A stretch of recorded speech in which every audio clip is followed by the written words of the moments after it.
Buenas noches, hermanos. Les habla la pastora Jenny Río de Forte de la Iglesia Renuevo, Ministerio Centro Cristiano Jesús es Vida en Villa Martelli.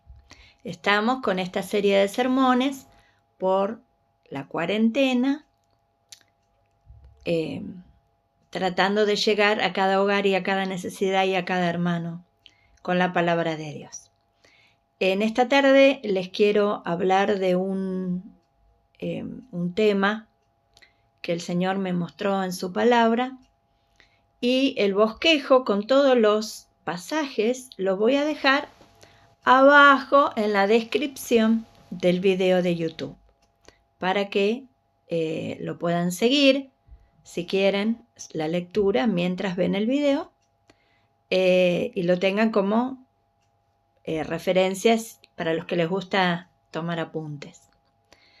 Y es probable que este sermón tenga dos partes, porque me parece que va a ser un poco largo. Entonces, si veo que corren los minutos, los seguimos en otro momento.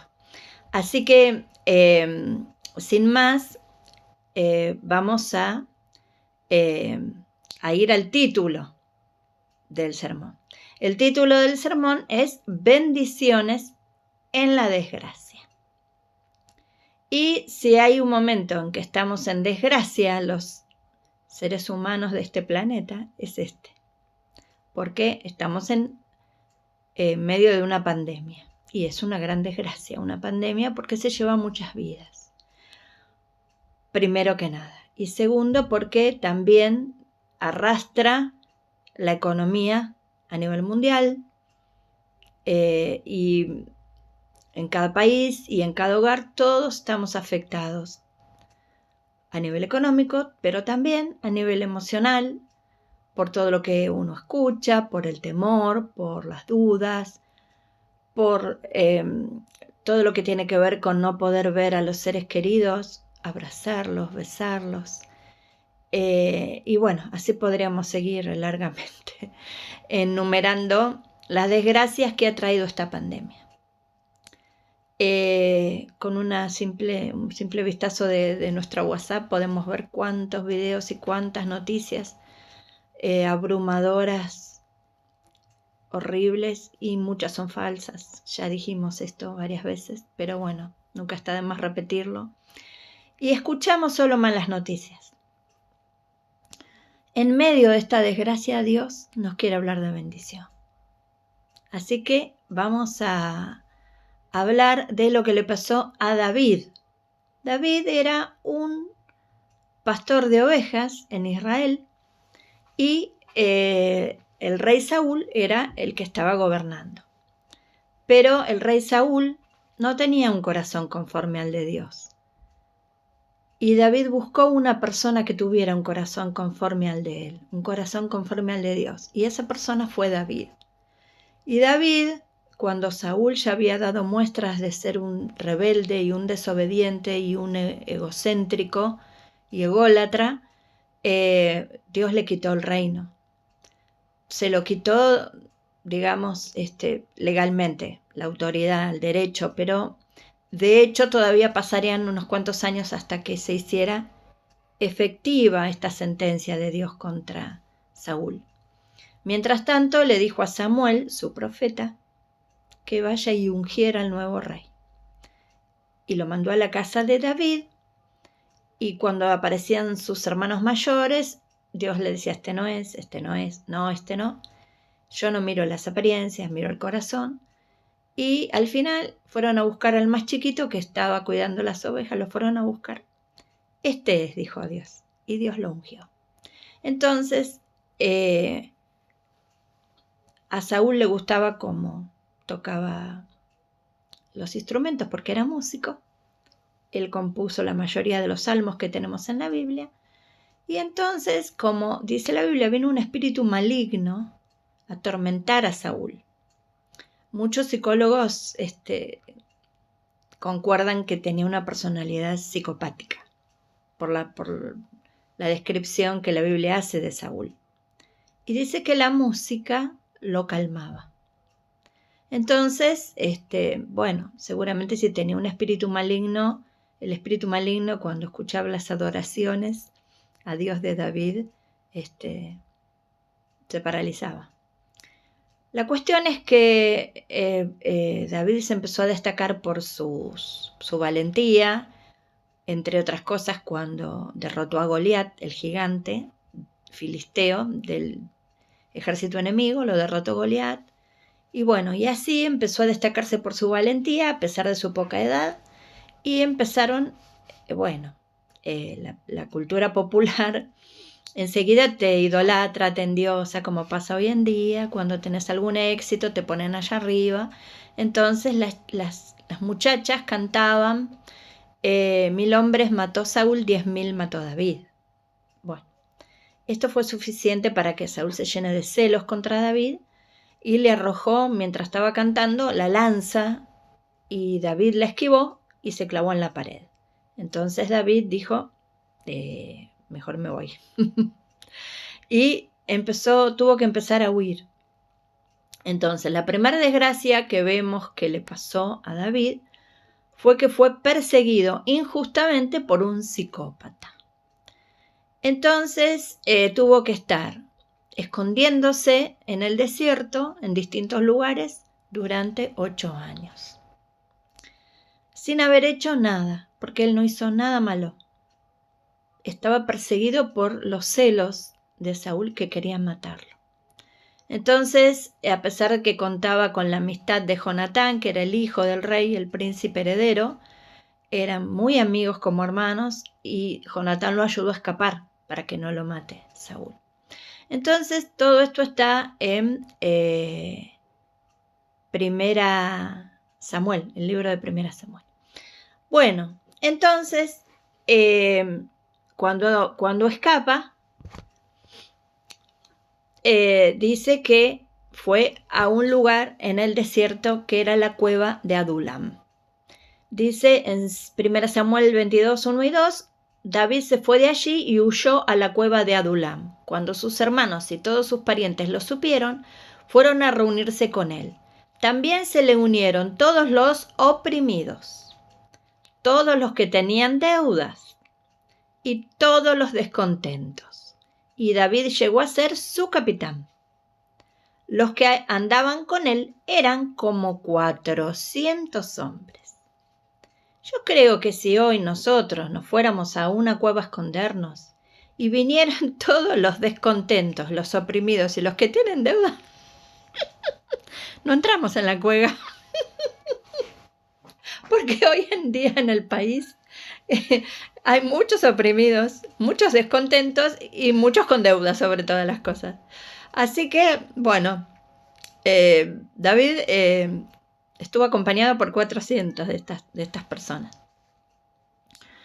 Y en medio de esta desgracia de estar escondido, ¿cuál fue la bendición? Los acompañaron primero los parientes, pero los parientes después no lo pudieron seguir mientras él seguía escapando. Entonces a los papás de él le pidió al rey de Moab, que en ese momento no eran enemigos de Israel, le pidió que se los cuide hasta que pasara el peligro. Así que los papás de David se quedaron viviendo con el rey de Moab. Él se ocupó de sus papás, aún en medio de este peligro y de estar cuidando su vida, él se ocupó. Honró a su papá y a su mamá, como dice uno de los mandamientos, de los 10 mandamientos. Bueno, ¿y qué pasó? Dice que se le juntaron 400 hombres. Pero este sermón o esta prédica fue algo medio extraño. Primero el Señor me dio Primera Crónicas 12. Ese fue el pasaje que disparó todo esto. En Primera Crónicas 12 hace como que pasa revista al ejército, porque hace como un inventario de todos los valientes de David. Y bueno, hay otros pasajes también paralelos que hablan de las hazañas de estos valientes, de los 30, de los 3, y bueno, hay muchos pasajes hay varios pasajes que hablan de los valientes de David, de los capitanes generales de su ejército. y eran los aliados de David. Pero en este pasaje en particular habla de quiénes fueron según dónde estaba. Entonces empecé a buscar dónde estaba y empecé a seguir un poco las peripecias de David en 1 Samuel, dónde fue, dónde huyó, cómo fue, y entonces empecé a hacer un paralelo entre en un pasaje y el otro.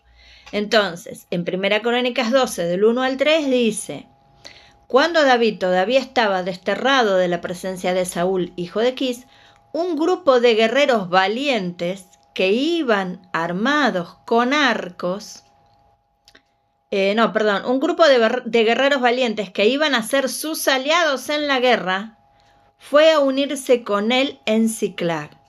Estos guerreros estaban armados con arco y lo mismo podían lanzar piedras con la honda que disparar flechas con la mano derecha o con la izquierda.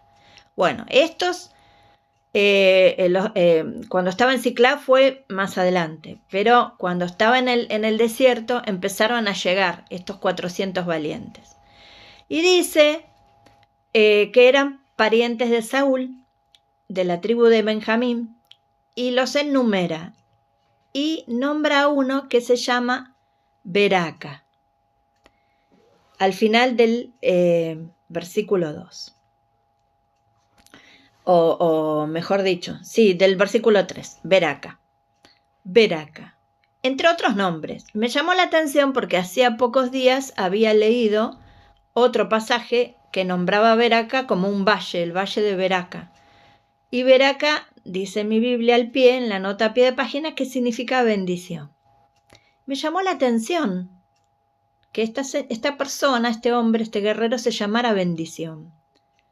Y ahí es donde el Espíritu Santo me inspiró este sermón, porque me dijo: bendición en medio de la desgracia. Y así fue. Dios le trajo bendición en medio de la desgracia a David. Toda esa ayuda le llegó cuando estaba desterrado en territorio enemigo, perseguido, traicionado, le llegó la bendición. Porque dice la Biblia que la bendición alcanzará a los que obedecen al Señor. Después abajo están los pasajes, si ustedes los quieren buscar. Pero la yapa, como decimos en Argentina, la yapa es la extra, el bonus track, dicen ahora los chicos, es que además eran parientes de Saúl. O sea, eran parientes de la persona que lo perseguía y lo quería matar y era el rey. Y estos eran parientes de Saúl. Sin embargo, fueron a ayudar a David, no cuando David ya era rey, sino cuando David estaba en desgracia, huyendo como un fugitivo prófugo en el desierto. Es impresionante que el Señor haya movido a estos hombres a unirse a David. ¿Qué características tendría David en su personalidad? Qué carismático que sería para atraer a toda esta gente en el mal momento, porque los amigos del campeón ya los conocemos todos, ¿no es cierto? Como se dice siempre, cuando todo te va bien te rodean los amigos, los obsecuentes de siempre, pero cuando todo te va mal te dejan solo, generalmente. Pero a David no, lo empezaron a seguir cuando estaba mal. Si hubiera tenido Twitter, hubiera tenido un montón de seguidores. Pero Dios se los llevó cuando estaba en las malas, en un desierto. Ustedes saben que no hay nada en el desierto. No hay agua, no hay comida. Y bueno, se la rebuscaban como podían. Era duro, 8 años duró esto, no fue fácil. Pero esos 8 años de desierto, Dios estaba haciendo algo. Era una academia real. Era la carrera para ser rey. Dios lo estaba preparando para ser rey. Saúl no tuvo ninguna preparación, y así le fue. Pero Dios quería preparar a David, su corazón, probarlo, purificarlo, perfeccionarlo, templar su espíritu su carácter, para que él llegue a ser el gran rey David que después fue. Entonces, dice que eran los parientes de Saúl, los enemigos. Pero fíjense que dice Proverbios 16:7. Cuando al Señor le agrada la conducta de un hombre, hasta a sus enemigos los pone en paz con él. Gloria a Dios, ¿no es cierto? Si realmente haces la voluntad de Dios y obedeces y lo pones primero en tu vida y lo haces el rey de tu corazón, bueno, hasta tus enemigos Dios pone en paz con vos. Bueno, después de que estaba en la cueva de Adulam, vino otra desgracia. ¿Cuál fue la desgracia? Como decimos en Argentina, lo botonearon. Lo traicionaron y lo delataron. Le dijeron, Saúl, rey, su majestad, está en tal lugar, está en la cueva de Adulam, David. Entonces, bueno, Saúl mandaba un ejército a buscar, a veces iba el mismo. Así esto se reiteró varias veces. En 1 Samuel vemos toda la historia, es muy, muy interesante. Y entonces lo perseguía. Y de paso les cuento que 2 veces David tuvo la oportunidad de matar a Saúl mientras Saúl lo perseguía. Y una de las veces hasta le cortó la punta de la capa para mostrar que era verdad que había estado ahí al lado de él, pero no lo mató. Y le decían los amigos, ahora es tu oportunidad, liquidalo, escúchame, si es la persona que te está buscando para matarte, matalo vos, ya sos rey, listo. Y David decía, Dios me libre de levantar mi mano contra el ungido del Señor. Él tuvo respeto siempre por la autoridad de Saúl, aunque era una autoridad que ya había caído porque Dios ya lo había desechado como rey, pero seguía siendo el rey todavía. Aunque no tenía la bendición de Dios, estaba en el trono y él no iba a matarlo porque él sabía que era algo que no iba a agradar a Dios que hiciera eso. Así que él respetaba la vida del ungido del Señor. Y a veces hay gente que no entiende esto y no respeta al ungido del Señor. Muchas veces hablan mal de los pastores, de algún siervo de Dios, algún evangelista, algún profeta, alguien que simplemente está sirviendo a Dios, porque todos somos ungidos del Señor. Cuando estamos llenos de su Espíritu haciendo lo que Él quiere que hagamos, para eso es la unción, para estar en su presencia, para disfrutarlo, pero para también cumplir el plan que tiene para nuestras vidas. Entonces, ojo con levantar juicio contra el ungido del Señor o la ungida del Señor. Cuidado con eso. Bueno, entonces dice que entonces David y sus hombres, que eran alrededor de 600, antes eran 400, ahora son 600, ya va creciendo el número, salieron de Keilah y anduvieron sin rumbo fijo. Keilah era una ciudad que había sido atacada y David y sus hombres la liberaron y en agradecimiento lo traicionaron esta gente. En vez de ayudarlo y ocultarlo, le fueron a decir a Saúl que estaba ahí. Así que traicionado, pero vilmente. Entonces dice que salieron de Keilah y anduvieron sin rumbo fijo. Cuando le llegó a Saúl la noticia de que David había escapado de Keilah, ya no hizo nada por perseguirlo. Por un tiempo, porque igual después volvió otra vez a perseguirlo. Entonces, el título de la Biblia, Dios habla hoy, que estoy usando, dice David en el desierto. Así David, versículo 14, se quedó a vivir en las fortalezas que había en un monte del desierto de Zif. Y aunque Saúl lo buscaba todos los días, Dios no lo puso en sus manos. Sin embargo, David tenía miedo de Saúl, porque había salido con la intención de matarlo. Por eso se quedó en Ores en el desierto de Zif. Entonces, ¿dónde estaba? En el desierto de Zif, en unas fortalezas que había, escondido en unas ruinas. Y dice que Saúl lo buscaba todos los días, pero Dios no lo puso a David en manos de Saúl porque Dios tenía otros planes para David. Pero David, sin embargo, dice, tenía miedo. Y bueno, ¿qué vamos a juzgar a David si nosotros hubiéramos estado en su lugar también? Hubiéramos tenido miedo. Como tenemos miedo del enemigo invisible, que es un virus chiquitito, y tenemos miedo. Y no había por qué tener miedo, porque Dios tenía planes para David y lo había ungido rey. Pero David en ese momento no podía pensar, no me va a pasar nada, Dios me va a cuidar porque tiene planes para mí. Tenía miedo. Y bueno, era un ser humano, nosotros somos seres humanos. Y si tenemos miedo, bueno, nadie puede juzgarnos. Pero si tenemos miedo, recordemos que Dios tiene planes para nosotros. Que los planes que Dios tiene, según dice en Jeremías 29:11, son planes para nuestro bienestar y no para nuestro mal, a fin de darnos un futuro lleno de esperanza. Entonces no tengas miedo, porque tu vida está en las manos de Dios. No tengas miedo a enemigos invisibles, ni tampoco a los que se ven. No les tengas miedo. Ten fe de que Dios te cuida. Amén. Como cuidó a David en el desierto.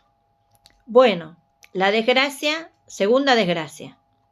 Traicionado. Delatado, tuvo que volver a huir. La bendición que llegó en medio de esa desgracia, ¿cuál fue? La ayuda de parte de Dios en las fortalezas en el desierto, los 600 hombres que acabamos de leer. Y en el pasaje de 1 Crónicas 12 dice, también de la tribu de Gad se pasaron algunos al lado de David cuando estaba en la fortaleza del desierto. Eran guerreros valientes, entrenados en la guerra y armados con escudo y lanza.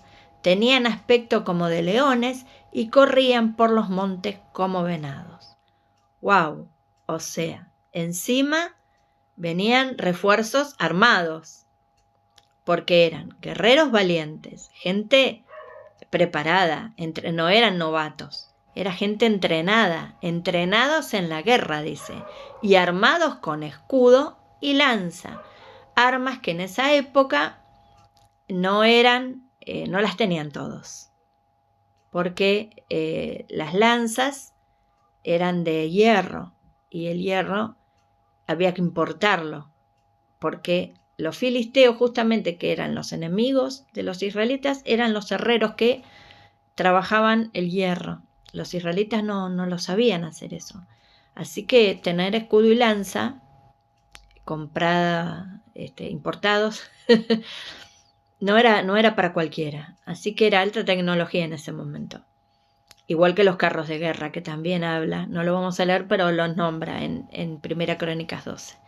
Entonces dice que eran guerreros valientes, entrenados en la guerra y además armados con escudo y lanza. Tenían aspecto como de leones y corrían por los montes como venados. ¡Wow!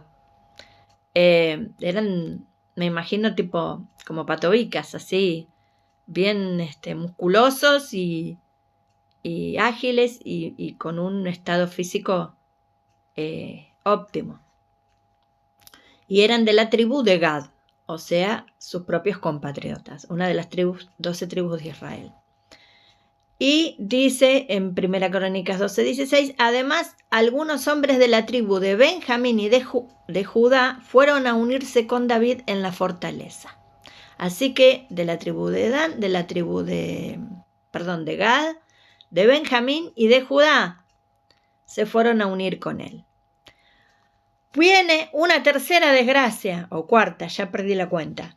¿Cuál es la desgracia? Nuevamente traicionado. Otra vez, lo botonearon. Otra vez se tuvo que ir. ¿A dónde huye esta vez? A territorio enemigo. Justamente a territorio filisteo, que eran los peores enemigos de Israel en ese momento. Entonces dice que se fue a Ziklag.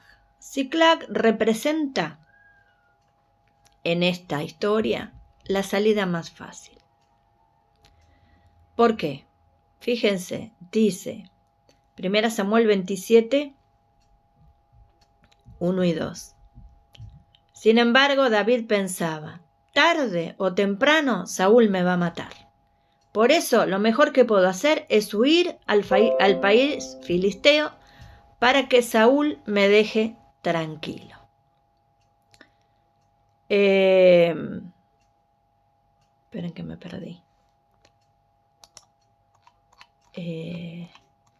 Por eso lo mejor que puedo hacer es huir al país filisteo para que Saúl me deje tranquilo y no me ande buscando por todo el territorio de Israel. Así escaparé de sus manos. Y así David y los 600 hombres que le acompañaban se pusieron en camino para ponerse al servicio de Aquis, hijo de Meoc y rey de Gat. Era el rey filisteo que gobernaba en Gat, que era una ciudad filistea, Aquis. Así que David pensaba, a veces, cuando uno está mal, cuando estás en desgracia, cuando estás pasando una prueba difícil, y tenés la tentación de ponerte a hacer planes, a buscar qué puedo hacer. Viste que cuando vos le decís a alguien que tenés un problema, ¿qué te dice? ¿Y ahora qué vas a hacer? O vos decís, ¿y ahora qué hacemos? ¿Y ahora qué puedo hacer? Es como que siempre uno tiene que hacer algo cuando hay un problema, cuando hay una amenaza, cuando hay una desgracia.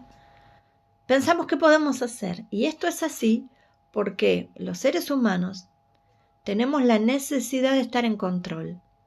Porque sentir que uno tiene el control de la situación te tranquiliza, te calma los nervios.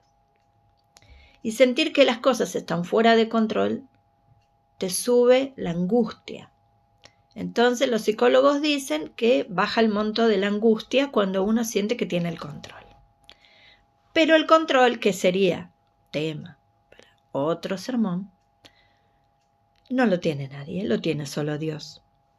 Porque la Biblia está llena de lugares donde dice que el control lo tiene Dios, que nadie tiene el control de nada. Entonces, uno piensa, ¿qué puedo hacer? Y maquina, y manipula, y con sus propias fuerzas, con su propia inteligencia, y es sabio en su propia opinión. Y ese es el problema, que no lo dejamos a Dios ser Dios. Ocupamos su lugar, y en lugar de llevarle a Dios el problema para que nos dé la solución, le llevamos a Dios la solución que encontramos al problema. Y eso no da buenos resultados, no nos lleva al éxito. Porque Dios, ¿saben qué hace? Se cruza de brazos y dice, ¿ah, sí? Ah, bueno, a ver cómo te va. Dale, a ver cómo te va. Cuando te des cuenta que ese plan no va a funcionar, entonces te vas a dar cuenta que tenés que venir a mí a buscar la solución, no buscarla por vos mismo. Pero bueno, Dios en su gracia nos tiene paciencia y también deja que aprendamos de nuestros errores, porque Él es amor y sabe que si uno no se equivoca, no crece. Si uno no se equivoca, no aprende. Si uno no se equivoca, no madura. Y como es un Dios que es un buen papá, nos deja equivocarnos para que crezcamos y maduremos. No nos impide equivocarnos, porque si no nos sobreprotegería. Y entonces no sería un buen papá. Pero como es un buen papá, nos deja equivocar, no nos sobreprotege, porque sabe que los errores, el sufrimiento que acarrea el meter la pata, es el mejor maestro que hay. Entonces, Dios no le impidió ir a Ciclab. Pero la gracia de Dios y su amor no lo abandonó, lo acompañó al lugar donde lo llevó su propia humanidad. Su carne, como dicen algunas versiones antiguas de la Biblia, la carne que es la humanidad. Yo y mi parte humana sin tener en cuenta lo que quiere Dios. Sería la naturaleza pecaminosa, la naturaleza inclinada al mal que heredamos de Adán y que Cristo vino a cambiar. Muy bien, entonces dijo, me voy a Ciclag. Y listo. Aquel mismo día, dice, Aquis le dio la ciudad de Ciclag, el rey. Por eso, hasta la fecha, Ciclag es parte del reino de Judá. David vivió durante 1 año y 4 meses en territorio filisteo. Esa es una desgracia, porque si encima que estás mal, das manotazo de ahogado y agregás a lo que te pasa una salida que se te ocurre a vos, que no es inspirada por Dios, es una desgracia sobre otra. Pero, ¿cuál fue la bendición? Que igual en su gracia Dios le dio la ayuda de parte de Dios, un ejército formidable.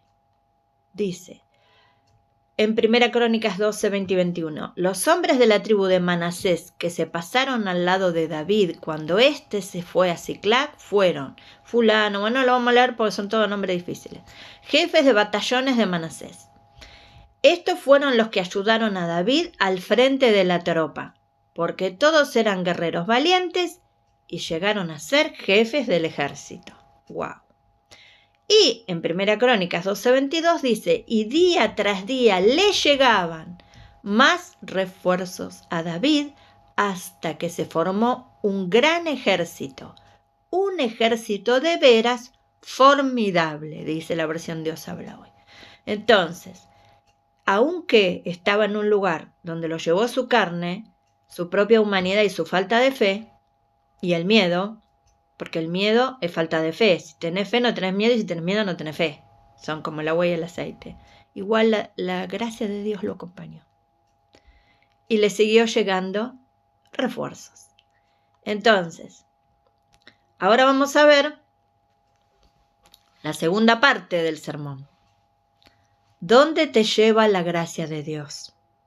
Porque tu carne te lleva a Siclag. La gracia de Dios te rescata de ahí y te lleva, ¿a dónde te lleva? A Hebrón. Ahora vamos a saber qué significa. Siclag, dijimos que era el lugar de la carne, la salida más fácil. Hebrón, ¿qué es Hebrón? Es el lugar de la amistad con Dios. Después de la muerte de Saúl, porque Saúl seguía metiendo la pata una tras otra y loco como era, tratando de matar a David, terminó en medio de una guerra con los filisteos y lo mataron a él y lamentablemente también a Jonatán, a su hijo, que era el amigo de David. Después de eso, David consultó al Señor a dónde tenía que ir, porque estaba en Siclag todavía, en territorio filisteo, y Dios lo mandó a Hebrón. Y dice 2 Samuel 2:1. David es proclamado rey de Judá, dice. Después de esto, David consultó al Señor y le dijo, ¿debo ir a alguna de las ciudades de Judá? Por lo menos consultó. Ahora está aprendiendo que tiene que consultar. Menos mal. El Señor le contestó, sí, debes ir. Entonces David preguntó, ¿a dónde debo ir? Y el Señor le respondió, a Hebrón. Entonces él le dijo a su ejército, en 2 Samuel 2:7 dice, pero ahora, cobren ustedes ánimo y valor, pues aunque ha muerto Saúl su señor, la tribu de Judá me ha consagrado para que yo sea su rey. Entonces, él estaba en Siclag, ¿no es cierto? ¿Qué significa Siclag? La palabra Siclag significa serpenteante o que rebosa. Serpenteante, ¿qué significa? Un camino serpenteante, un río serpenteante. Tiene muchas curvas, muchas vueltas. Entonces, significa un lugar complicado. Un lugar con trabas, a lo mejor, con vueltas, con problemas, con dificultades. Y Hebrón, ¿qué significa? Hebrón significa colega, amigo, unir, unión, alianza. Y dice que la ciudad de Hebrón fue llamada así en honor a Abraham. ¿Por qué? Porque la Biblia dice que Abraham fue amigo de Dios. Entonces, la palabra Hebrón significa unión, amistad, alianza, y la ciudad de Hebrón se llamaba así en honor a un amigo de Dios. Entonces, Siclag era el lugar de la carne, pero la gracia de Dios lo rescató de ahí y lo mandó ¿a dónde? Al lugar de la amistad con Dios, al lugar de la alianza y la unidad de todo el pueblo con su rey, porque la Biblia misma llama a todo este ejército los aliados de David. Así que con sus aliados salió del lugar equivocado. Dios lo rescató de allí, porque hay una parte que no lo vamos a ver, pero ahí en el mismo Primera Crónicas 12 dice, y también está en Primera Samuel, que él estando en Siclag, en territorio enemigo, cuando tenían que salir a luchar los filisteos contra Israel, en esa batalla que después murió Saúl y Jonatán, no lo dejaron ir a David. Sospecharon que iba a traicionarlos por ser israelita. Y los jefes de los filisteos, los jefes del ejército, le dijeron al rey Aquis, no, a costa de nuestras cabezas se va a pasar a Saúl. Que se quede acá. Bueno, entonces Dios no le permitió ir a luchar contra su propio pueblo en las filas enemigas, porque si hubiera estado ahí, no hubiera permitido que mataran a Saúl y a Jonatán, y quizás eso le hubiera costado la vida a David. Y Dios tenía otros planes para él. Así que no lo dejaron ir. Así que en realidad Dios lo libró aún de su propio error, de haber estado, no tenía que estar. La gracia de Dios lo sacó de ahí. Y la bendición, ¿cuál fue? Un ejército a nivel primera potencia, porque después que lo nombraron rey, dice que se fueron sumando más y más hombres de distintas tribus, y de cada tribu y nombra cuántos en este capítulo 12 de Primera Crónica y con qué armas. Y más o menos hice la cuenta, más o menos, porque hay partes que no se entiende bien cómo contarlos, por cómo está descrito, alrededor de 300.000 hombres. 300.000 soldados tenía el ejército de David cuando fue rey. Seguramente, no lo sé, pero pienso que después creció el número. Entonces, la bendición fue un ejército que ahora era más que formidable, era a nivel primera potencia en ese momento. Y además, una corona, un reinado con una dinastía eterna. ¿Por qué? Porque este ejército le dijo, dice la Biblia en 1 Crónicas 12:38, todos estos guerreros en formación de batalla fueron a Hebrón firmemente decididos a establecer a David como rey de todo Israel, y todos los demás israelitas, sin excepción, estaban resueltos a hacer lo mismo. Así que tenía el apoyo de todo este ejército de 300.000 hombres y todo el pueblo, que eran un par de millones, porque si los guerreros eran 300.000, el resto del pueblo eran unos cuantos. Lo apoyaron a David y siempre lo amaron y bueno, muchos años permanecieron fieles a él. Pero el reinado de David es eterno. ¿Por qué? Porque Dios le prometió a David que siempre, siempre un hijo suyo, un descendiente de David, se iba a sentar en el trono del pueblo de Israel. Entonces, cuando se dividió el país en dos, con el nieto de David, que fue Roboam, quedaron 10 tribus del norte por un lado y 2 del sur por el otro. En el norte fue un desastre, un rey uno peor que otro. Pero en el sur, aunque hubieron malos reyes, Dios siempre dice que dejaba la lámpara de David encendida, porque le había prometido que su dinastía siempre iba a gobernar. Pero bueno, un día no hubo más reyes en Israel. Fueron llevados cautivos a Babilonia, después siguieron bajo el yugo del imperialismo de primero los babilonios y después los persas y después los griegos y después los romanos. Hasta que vino Jesús. Nunca más tuvieron rey. Pero hubo alguien que fue llamado el Hijo de David. Y ese es Jesús. el hijo de David, descendiente directo de David según la genealogía que están en la palabra.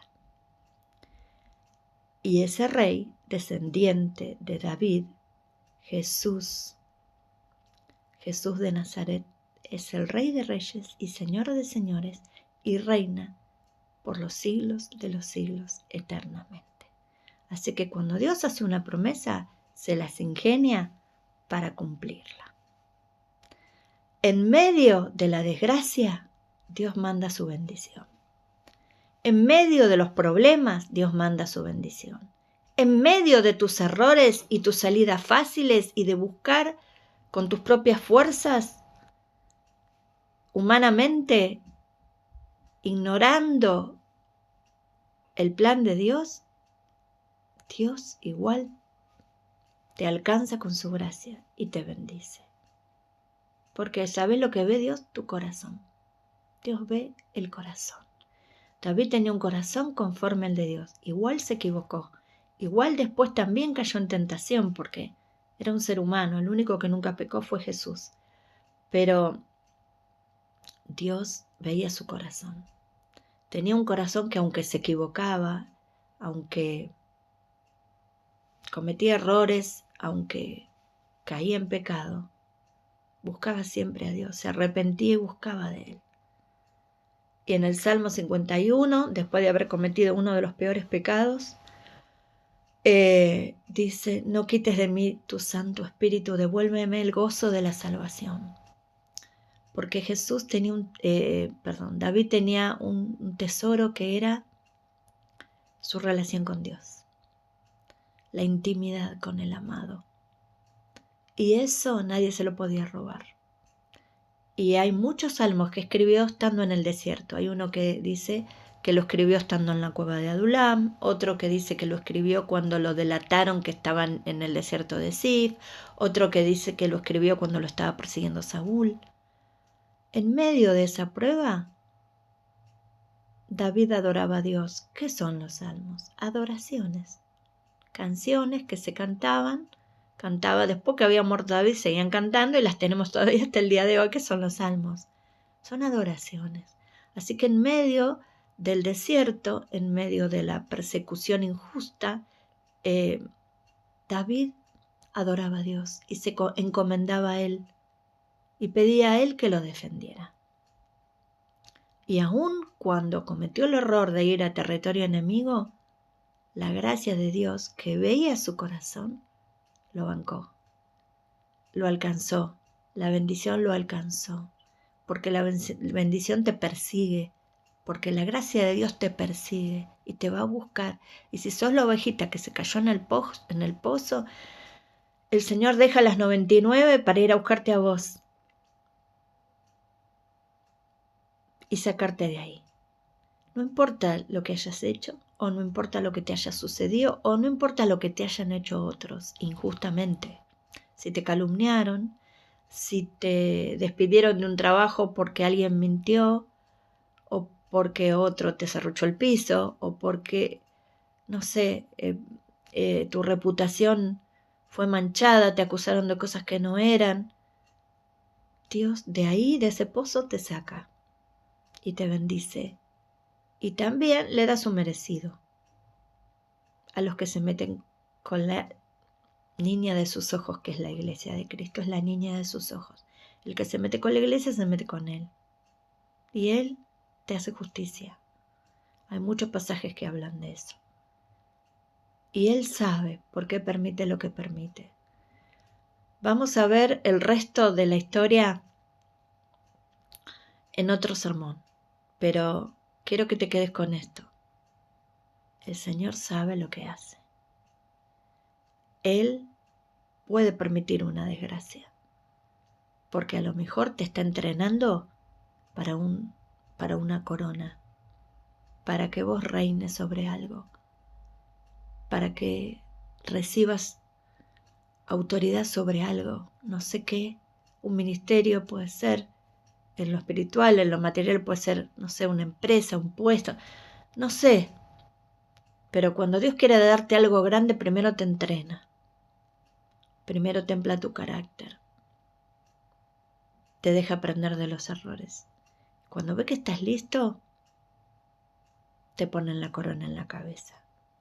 Entonces la bendición, veraca, te va a perseguir y te va a alcanzar, porque la gracia de Dios nunca te va a soltar.